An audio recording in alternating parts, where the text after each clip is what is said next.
नमस्कार साथियों, एक बार फिर से आप सभी का स्वागत है। और नेक्स्ट एजेंसी जो है हमारी, वो एजेंसी है UNFPA। कौन सी एजेंसी है डियर? UNFPA। देखिएगा, सबसे पहला क्वेश्चन यही बन जाएगा आप लोगों के लिए, और वो क्या बनेगा, इसकी फुल फॉर्म क्या होती है। आप लोगों को ध्यान रखकर चलना है, इसकी फुल फॉर्म होती है United nation fund and population activity.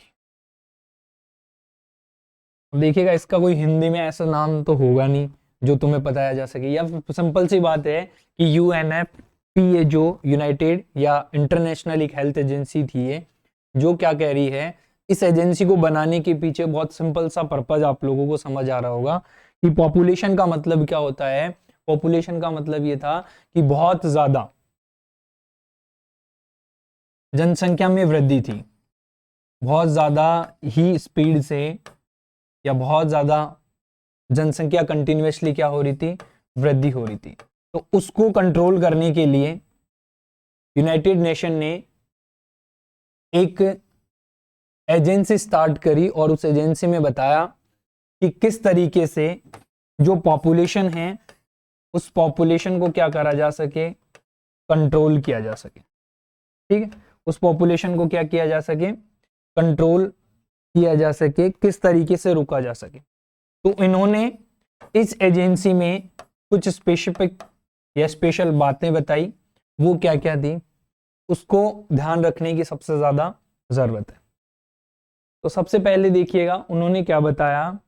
उन्होंने कहा इस एजेंसी के दौरान कि जो भी हेल्थ वर्कर हैं वो ट्रेंड हो, ट्रेंड हेल्थ वर्कर हो। क्यों हो?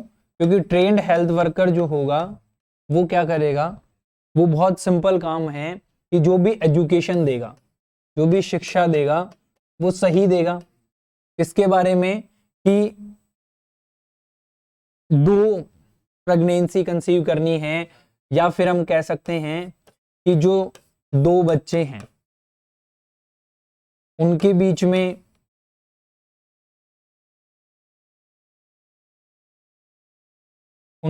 में कितना गैप हो। ठीक है, इसके अलावा सेकंड थिंग ये पता हो कि प्रेगनेंसी को रोकने के लिए वो कौन से मेथड हों,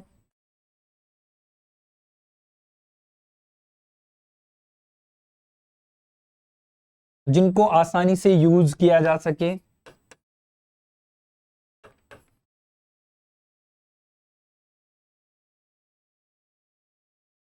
और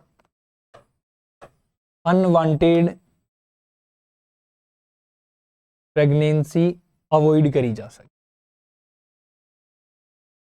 ये सारी चीजें वही बताएगा जो एक perfect health trained health worker है, उसकी अगर हम बात करें तो वो बताएगा। तो इस एजेंसी का मोटा फंडा यही था, सबसे मोटा काम जो था वह यही था। इसके आगे कुछ और भी चीजें बताई गई, वो भी देखिएगा एक बार कि इन्होंने और क्या क्या कहा।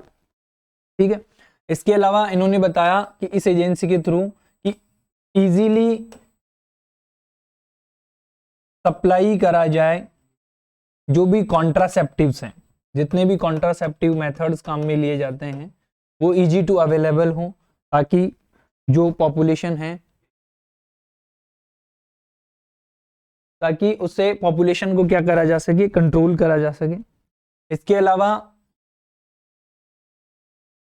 जो कपल्स हैं उनकी काउंसलिंग करी जाए, प्रोवाइड काउंसलिंग। काउंसलिंग का मीनिंग ये है कि उनको बताया जाए इसके बेनिफिट्स क्या हैं, फायदे क्या हैं, और इसके नुकसान क्या हैं। इन दोनों ही चीजों के बारे में उनको बताया जाए ताकि वो सही डिसीजन ले सके, नुकसान और फायदे। ठीक है, इसके अलावा कुछ और बताया गया, और कुछ और ये कहा गया कि इसके साथ में ही जब डिलीवरी होती है या एट बर्थ जब बच्चे का जन्म हुआ है, बर्थ हुआ है, तो एट बर्थ के समय वो सारे प्रिकॉशंस हैं उनका यूज करा जाए।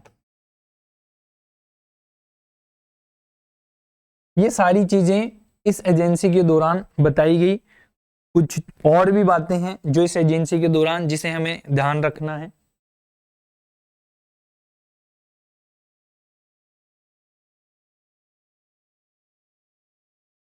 ठीक है, इसके अलावा नेक्स्ट हम चलते हैं कि बर्थ के समय पर जितने भी प्रिकॉशंस होते हैं उन सभी प्रिकॉशंस का क्या करा जाए, यूज करा जाए, ध्यान रखा जाए।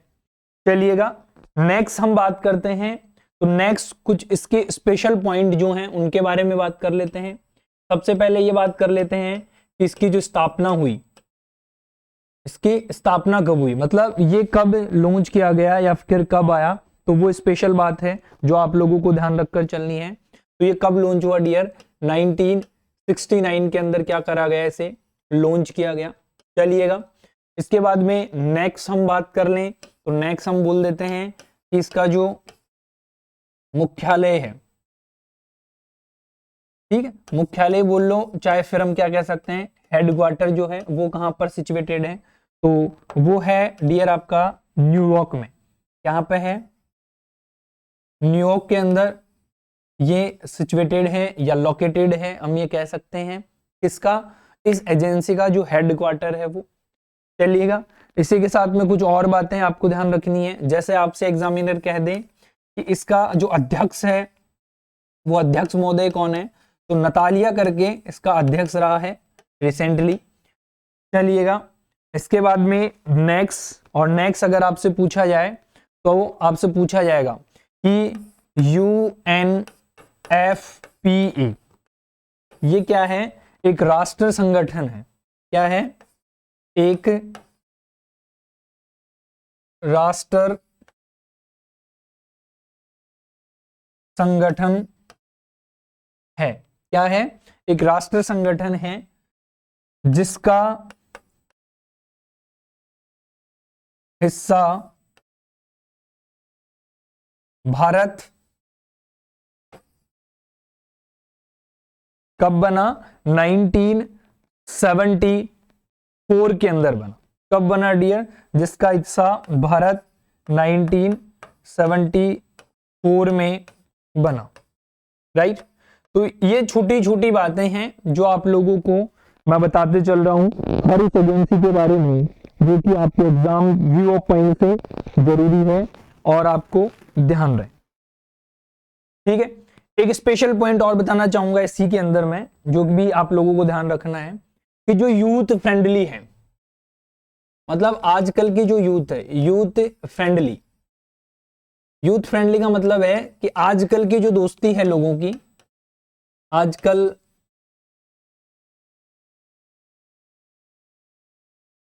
की जो दोस्ती है तो उनको भी एजुकेशन करा जाए, एजुकेशन करवाया जाए, एजुकेशन दिया जाए। किसके बारे में, रिप्रोडक्टिव हेल्थ के बारे में।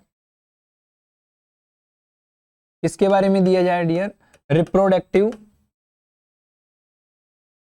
हेल्थ के बारे में। तो इन बातों का आप लोगों को क्या करना है भाई, ध्यान रखकर चलना है। हर एक बात, हर एक पॉइंट को पढ़ते हुए समझते हुए चलना है।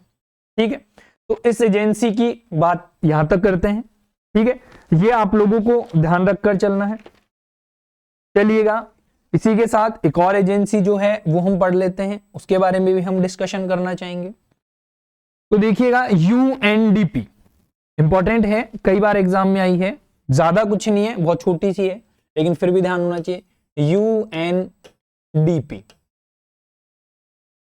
UNDP जो था, इस UNDP हेल्थ एजेंसी, ये भी एक इंटरनेशनल हेल्थ एजेंसी रही। इसका जो नाम रहा फुल फॉर्म वो क्या रहा डियर, वो रहा यूनाइटेड नेशन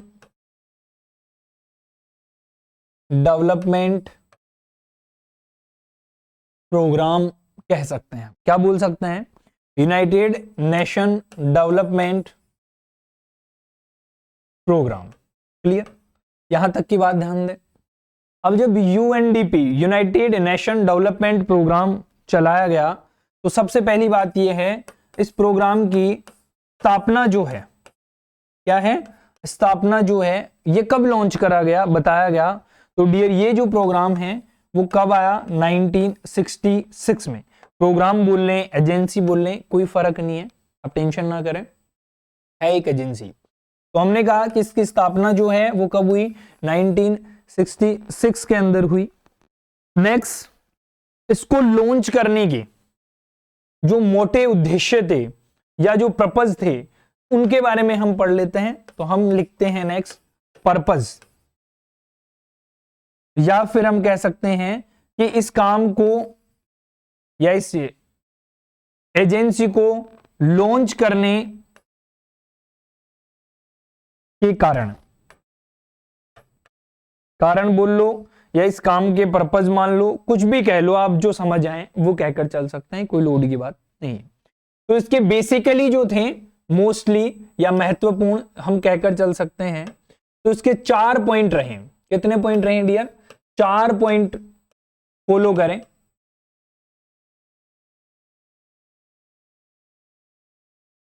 अब उन 4 पॉइंटों को जब हम देखते हैं तो 1 बाय 1 देख लेते हैं। 4 पॉइंटों के बेस पर इस एजेंसी को बनाया गया। पहला जो पॉइंट था वो क्या था? अच्छा, ये 4 पॉइंट क्यों बनाए? तो ये इसलिए बनाए थे कि एक ह्यूमन है और ह्यूमन के जो रिसोर्सेज हैं उन रिसोर्सेज को क्या करा जाए? फुलफिल, या उन ह्यूमन रिसोर्सेज का मतलब ये है कि एक इंसान जो है उसको जिन चीजों की जरूरत है, क्या है डियर? जिन चीजों की जरूरत है उन सबको क्या करा जाए? प्रोवाइड करवाया जाए, उन्हें वो दिया जाए। प्रोवाइड कराना मतलब दिया जाए। तो वो 4 ह्यूमन रिसोर्सेज कौन कौन से रहे? सबसे पहला जो रिसोर्सेज रहा वो ये रहा कि पुअर्टी रिडक्शन। क्या रहा dear? Poverty reduction. Poverty reduction का मतलब है बहुत सिंपल मतलब, और वो क्या है कि जो गरीबी है, गरीबी को कम किया जाए या इसे घटाया जाए। समझ आई बात? तो आप लोगों को ये बात ध्यान रखकर चलनी है, ठीक है? चलिएगा नेक्स्ट, इसके बाद में हम बात करें तो next crisis prevention and recovery. देखिएगा नंबर जो 2 है वो क्या है आपका? Crisis prevention and recovery. Crisis prevention का मीनिंग जो है डियर वो क्या है उसके बारे में देखिएगा एक बार आप।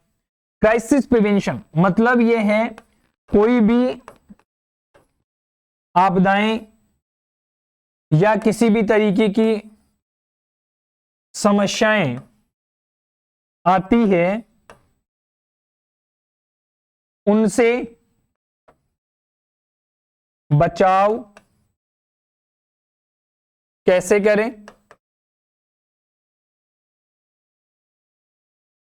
और अगर कोई नुकसान हो गया है तो सही करें। सही कैसे करें? दूसरा ये था। समझ आ रही है बात? कि पहला तो क्या रहा? पुअर्टी जो है उसको रिडक्शन किया जाए, ठीक है? वापस से बोल रहा हूं, पहला क्या रहा कि पुअर्टी गरीबी जो है उसे कम करा जाए। Crisis prevention and recovery. Crisis prevention and recovery का मतलब क्या है? कि जो समस्याएं, आपदाएं, विपदाएं, तूफान, चक्रवात आ गए हैं तो उन्हें कैसे बचाएं और आने से कैसे रोकें, और अगर आ गए हैं तो उससे समाधान कैसे करें। दूसरा प्रिवेंशन ये रहा। चलिएगा नेक्स्ट, हमने कहा 4 गोल थे, तो पहला और दूसरा हमारे सामने है। तीसरे की तरफ हम चलते हैं। तीसरा था एनवायरमेंटल एंड एनर्जी। नंबर 3 क्या था डियर आपका? Environmental and energy. Environmental energy का मतलब है कि जो पर्यावरण है या आपका जो वातावरण है वो कैसे सही रखना है, वो सही रखना। ठीक है, तो इस बात को भी आपको ध्यान रखना है। नेक्स्ट और इंपॉर्टेंट क्या था कि जो HIV एड्स हैं और अदर कम्युनिकेबल डिजीज हैं, HIV एड्स, ठीक है, human immunovirus acquired immuno deficiency syndrome, full form आप लोगों को ध्यान रखनी है। तो HIV एड्स जैसी बीमारियां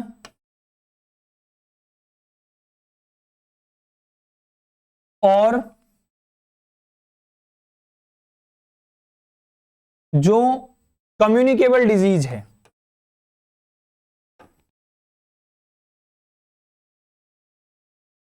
कम्युनिकेबल डिजीज का मतलब क्या होता है? कम्युनिकेबल डिजीज का मतलब होता है कि किसी पर्सन के कांटेक्ट में आने से,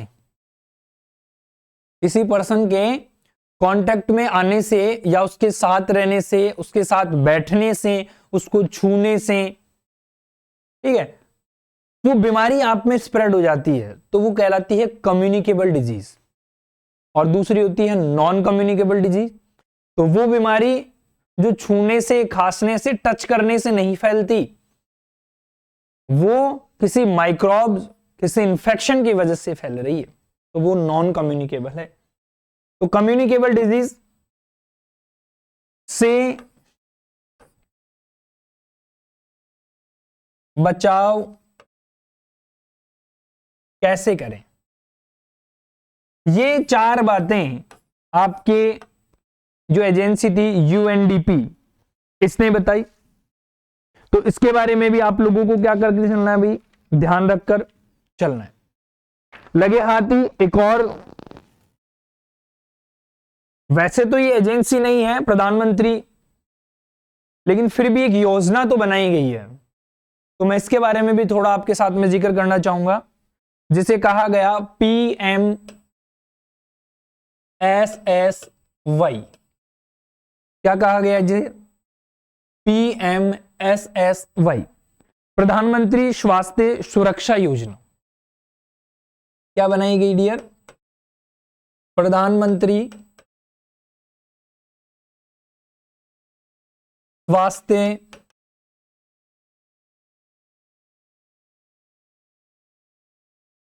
सुरक्षा योजना। ठीक है, तो ये प्रधानमंत्री स्वास्थ्य सुरक्षा योजना जो थी, ये आप सबको पता है कि लॉन्च कब करी गई। तो आपको बता दें कि एस्टैब्लिश्ड, या फिर हम ये कह सकते हैं कि इसकी स्थापना कब हुई, तो आप बता दीजिएगा कि 2003 में।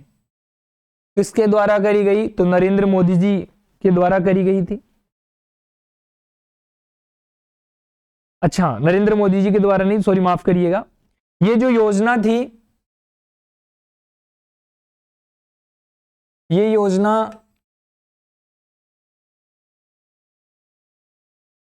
केंद्रीय स्वास्थ्य एवं परिवार कल्याण मंत्रालय, केंद्रीय स्वास्थ्य एवं परिवार कल्याण मंत्रालय द्वारा चलाई गई। ठीक है, तो ये बात भी आप लोगों को ध्यान रखनी है। इसके अलावा इस योजना के दौरान ये डिसाइड हुआ या ये तय हुआ कि 23 एम्स, जहां जाना आप में से बहुत सारे बच्चों का सपना होगा, भैया बहुत मजा आता है, सही बता रहा हूं, जाइएगा और उस मजे को लीजिएगा आप सभी लोग। तो 23 एम्स बनाए जाने हैं। कितने एम्स हों? 23 एम्स को मंजूरी मिली कि इस भारत देश में कितने एम्स बनाए जाएं। 23 एम्स को मंजूरी मिली, ठीक है। अब इन 23 एम्स में से आज की डेट में 19 एम्स ऐसे हैं जो रनिंग हैं, जो चल रहे हैं, और बचे हुए 4 एम्स ऐसे हैं जो अंडर प्रोसेसिंग हैं, उनका काम चल रहा है, कंस्ट्रक्शन चल रहा है, ठीक है। इसके अलावा इसी योजना के दौरान ये कहा गया कि 4 एम्स अंडर कंस्ट्रक्शन है, तो ये बताया गया कि 8 से 10 ऐसे सुपर स्पेशल वार्ड बनाए जाएंगे या डिपार्टमेंट बनाए जाएंगे, जहां बहुत आसानी से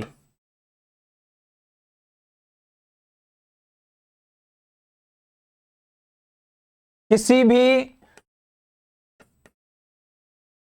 बीमारी का इलाज किया जा पाए।